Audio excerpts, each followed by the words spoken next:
What ought to be, what would you like to see the upcoming political debate be about? What I keep saying is we need concrete answers to what do you stand for, how you would get it through Congress, how you would fund it, and what other things we're going to have to cut back in order to do that. And I'm not looking for a candidate that I happen to agree with on what they're trying to do. I'm looking for a candidate that is willing to face reality and say, we can't have everything, and there are costs, and we've got to make choices. And then I think the situations down the road, some of the things they'll be in favor of, I'll agree with. Some of the things that they'll be in favor of, I won't. But at least we'll have an adult in office who can lead and can accomplish something.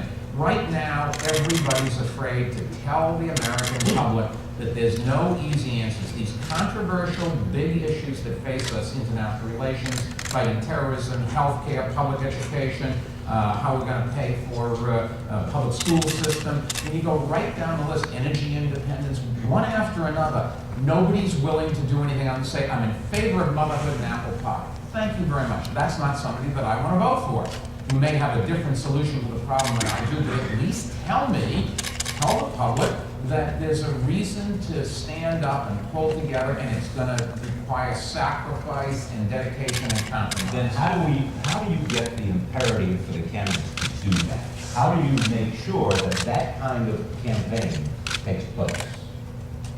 I personally believe that, and I think Michael said it very well early on in his speech, that there's certain issues that have to be addressed to them.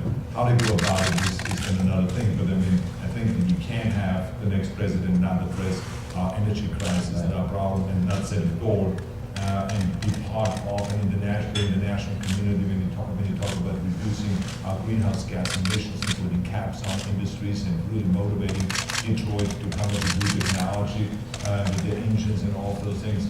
I think inevitably you've got to have a president that is thinking about for the first time in decades about rebuilding California in the future, and to talk about the things that we have been going around the country talking about, which is infrastructure. I mean, how many more times do we need to see the bridge of Minneapolis collapsing and people getting killed? How many times do we need to see New Orleans, the levees breaking and wiping out so many people and causing so much misery and all that? Those things will happen on an ongoing level now, because our infrastructure that was built by Roosevelt and then followed through by Eisenhower with the highway system and all this, I think someone has to do the upkeep and get to pay for that. And a certain percentage of our revenues has to go to infrastructure building. Do we need to rethink taxation in any way in terms of what's necessary for the future because of the spending demand for energy, for education, for immigration, for a whole range of issues? I think to look at the way we are taxing, one should look at, but I think to increase taxes would be a big mistake. I think that we have enough money out there. I think that it's just how you spend that money, and government has to live within its means. And that's what I've reached in California, and I think that's where the action is. You can't always, when you are out of whack with your budget, go to the people and say, okay, we need more money and tax more and ask people for more money. Yeah, but the mayor raised property taxes because he knew he had to balance the budget in New York, and therefore was able to turn the economy around.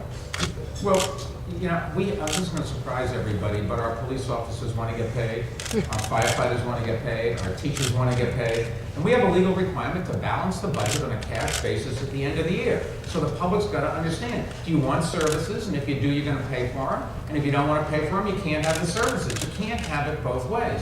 And I think one of the things that is really hurting us long-term at the federal level is we're not willing to say to the public, there are some of these problems that require long-term solutions. For example, we have credits for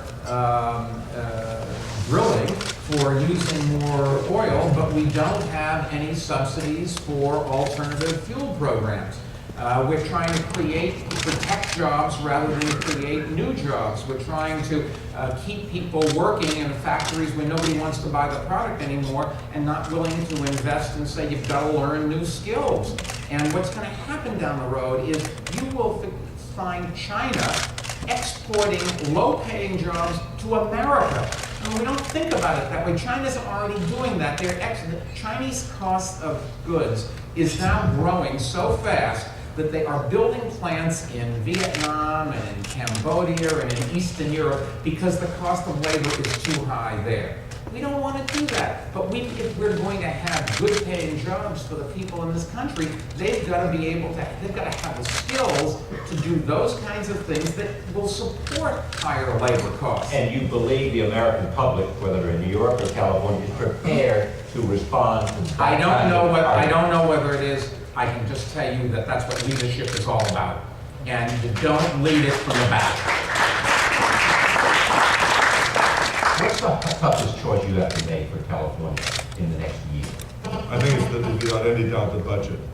And Which is what we've been talking about, where you revenue well, and budget. because for decades, California has always had this system of when they had all the money, they spent it, and when we had a decrease in revenues, there wasn't enough money available. So the system itself has to be redone. We have to put a rainy day fund aside in the future. This is something that I will negotiate with the legislators this year to get it done, because it's irresponsible that we have to take, for instance, education on the roller coaster ride, or prison, or law enforcement. There's so many different programs where they need a steady flow of revenues and funding, and we cannot provide that with this up and down kind of a system that we have right I now. want both of you, before we leave here, speak to the issue of trade, which has become certainly a political football in the Democratic Party. Well, I'm a big believer that the world is democracies. I think that California is a perfect example. We benefit hugely from trade internationally. We sell our agriculture and high-tech equipment and all these different things all over the world, and we benefit from that economically. Every aid worker in California is working on based on the trade that we have. And so I think that I'm a big believer in that any restrictions I'm against. And so you're in favor of bilateral and regional trade agreements? Absolutely, even with Colombia now, that the Bush administration is trying to do, and with other countries, I think that's where the action is. What comes to my mind is the inconsistency of people running for office. They say they want to have better relations with other countries around the world, but at the same time they're opposed to free trade. You can't have both things. We have to have open borders. We have to have the best and the brightest, the hardest working, those with resources, those with enthusiasm and an entrepreneurial spirit come to this country and be able to stay here. And what do? We're doing our best to drive our businesses in science and medicine and everything else out of this country. We have one ally left in South America, Colombia. And now we're talking about penalizing them and making their government feel, what the hell should we do standing up for America? I mean, Colombia's not perfect, America's not perfect. I thought Arnold's comparison between the Russian electoral system and California one is as apt as anything. Who are we to go preach? We should worry about ourselves here. But the bottom line is we need free trade. And everybody forgets that all of those goods that are imported, and some of them do take away other jobs, but you're not going to stop that. The American public wants to buy those goods and services at lower prices. They're just not organized. But they demand that. And if we're going to, at the same time, keep jobs for our people, we've got to get our people better trained so that they can do other things. We also depend on exports. China is one of the great opportunities for our country. We export to China. It's one of the fastest growing markets for American goods and services. The last thing we want to do is have China slow down. But we've got to make sure that we can keep ahead of the curve. And America has so many resources, and here we are whipping ourselves and trying to protect those things that don't work and not exploiting those things that do. History is not going to look back on our performance this decade on immigration and free trade and public education as something that was in the country's long-term interest. We will be judged woefully lacking. I mean, I totally agree with Michael, because ultimately we should not protect labor, we should protect the consumer.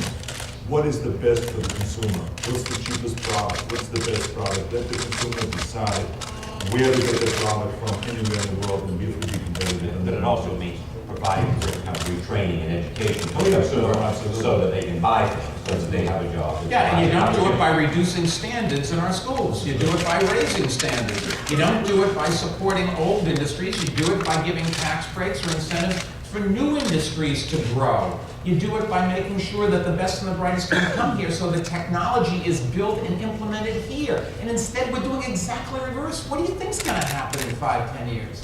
I would love to continue this, and in fact, I am on our show tonight, so you'll be able to see everybody, governor and the mayor, but this team, thank you very much.